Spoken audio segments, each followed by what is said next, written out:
Kamto n'est pas là pour nous. Kamto n'est pas pour le changement.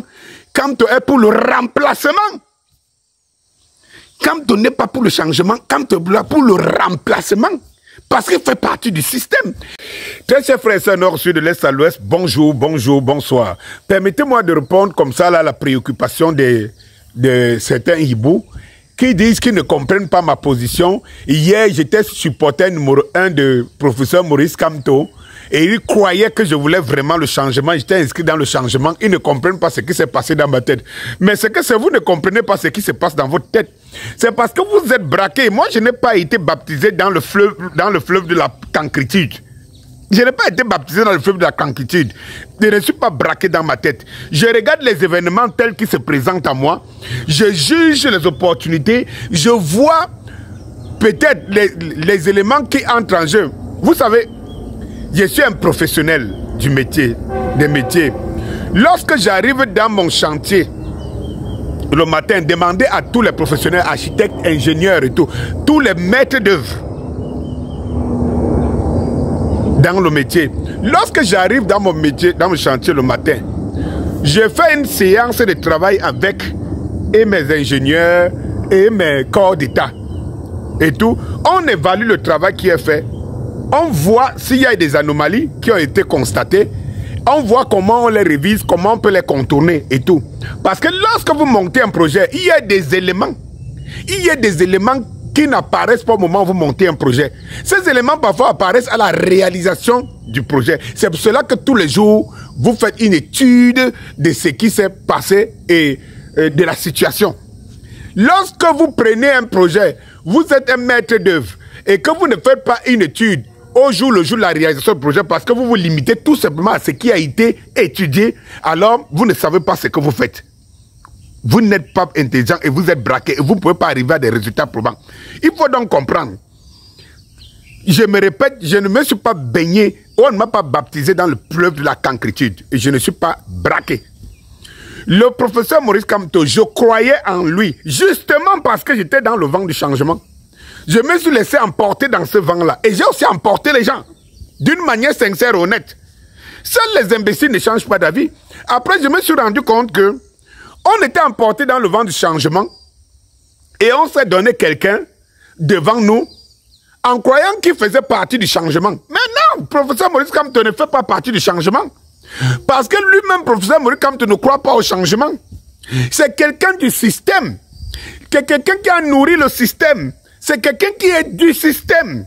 Quand j'ai découvert que le professeur Maurice Kamto faisait partie du système, il a nourri le système. Parce qu'au départ, c'est normal. On peut se dire que tu es dans un système, tu le quittes parce que tu as compris qu'il est mauvais, tu ne fais pas partie de cette ligne idéologique.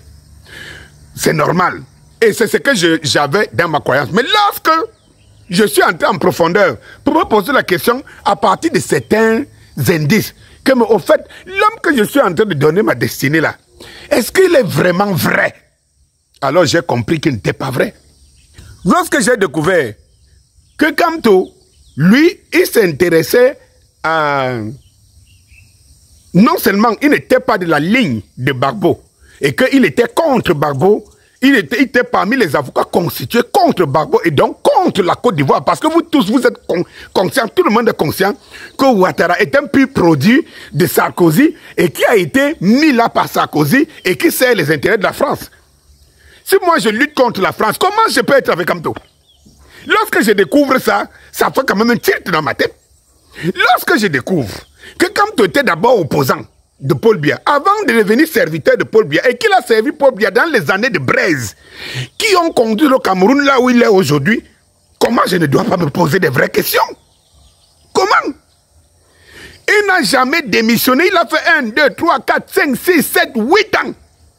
Les émeutes de 2008, où beaucoup de jeunes Camerounais, leur corps s'est retrouvé, leur sang s'est retrouvé dans la rue. Kamto était dans le régime, il n'a rien dit. Toutes les violations de la Constitution, qui donnait tout plein pouvoir au RDPC, à Biya et au système, Kamto était dans le système. Lorsque je prends conscience de ça, je me dis, mais il faut que je sois bête pour continuer à suivre un homme qui s'est fabriqué.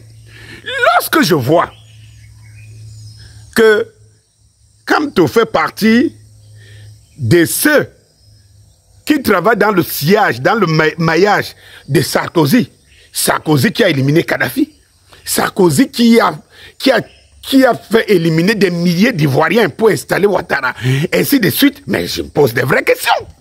Vous pensez que je peux accepter que un homme qui soit aussi malin, parce qu'il a toujours fait profil bas. La preuve, vous voyez tous les événements qui se passent au Cameroun, mais il ne se prononce pas. Quand il sort, c'est pour parler des élections. C'est tout. En réalité, parce qu'il n'est pas contre le système. Le problème, c'est qu'il veut avoir le système. Il veut être à la tête du système. Le destin de Kamto est unipersonnel. Kamto cherche son destin personnel. Mais quitte à vous d'être des cobayes, continuez à suivre quelqu'un que lui, il a son destin personnel que suit. Et quand moi, je l'ai compris, mes chers frères et sœurs, permettez-moi, j'ai commencé en tant qu'aiguilleur de conscience. Déjà, je me suis trompé. Et ici, sur cette terre-là où je suis, c'est ici que j'avais fait, ils ont tué Kamto. Déjà, de par le fait que j'ai compris que c'était un populiste, et qu'il n'avait pas les couilles, et qu'il faisait partie du système, il joue un jeu. Et comme je sais que le système aujourd'hui est constitué en clans, donc 2 principaux clans, et qu'il fait partie d'un clan, le clan des hautes instructions, permettez-moi, hein, restez dans vos émotions de communautarisme, parce qu'il a réussi à créer un maillon communautaire, certes minime, la preuve, lorsqu'il faut frapper, il ne le voit pas. Un maillon communautaire, certes minime, mais il s'appuie sur ce maillon pour continuer à exister. Regardez à quoi ressemble le MRC aujourd'hui. Il a réussi à détruire le MRC. Quand on doit diviser le MRC. Il faut appeler Chacha. Il a détruit le MRC. Il a installé à l'intérieur du commandement du MRC, il s'est installé un commandement parallèle, un commandement Kamto. Kamto ne parle même pas de ceux jusqu'aujourd'hui, de ceux qui sont aujourd'hui qui sont dans les prisons du Cameroun. Pour lui, pour l'avoir suivi, il continue à suivre son destin, qui est celui de se positionner à côté du système. Kamto n'est pas là pour nous. Kamto n'est pas pour le changement. Kamto est pour le remplacement. Kamto n'est pas pour le changement. Kamto est là pour le remplacement. Parce qu'il fait partie du système. Il ne peut pas dénoncer le système. Il ne peut pas. Et quand on dit ici système, il faut savoir que le système a des maillages. Donc la tête principale, c'est l'empereur. C'est l'empereur, la France. Et lorsque vous avez quelqu'un qui ne peut pas dire, je vous prends encore un exemple, lorsque le député sort, seul député du MRC, s'offusque contre la France et dit que la France est derrière Boko Haram. Qui? C'est Kamto encore, qui écrit pour demander les excuses à la France. Il a son député, parce qu'il a ses intérêts personnels. Il a son député, le seul et unique, qui le représente à l'Assemblée, pour prêter allégeance à la France. Il n'a pas de couilles, celui-là. Il fait partie d'un système. Il dit qu'il va être le Ouattara du Cameroun. Et lorsque vous connaissez qui est Ouattara et comment, vous pouvez savoir. Le Cameroun a déjà assez perdu comme ça. Pardon. Qu'on laisse au moins, c'est ce que Bialès, qu'il a laissé, qu'il a préservé jusqu'à aujourd'hui. Il nous faut un homme, un vrai. Et c'est pour ça que je vous dis, enfin, celui qui est contre Samuel Eto'o est contre Dieu et contre le Cameroun. Bonsoir.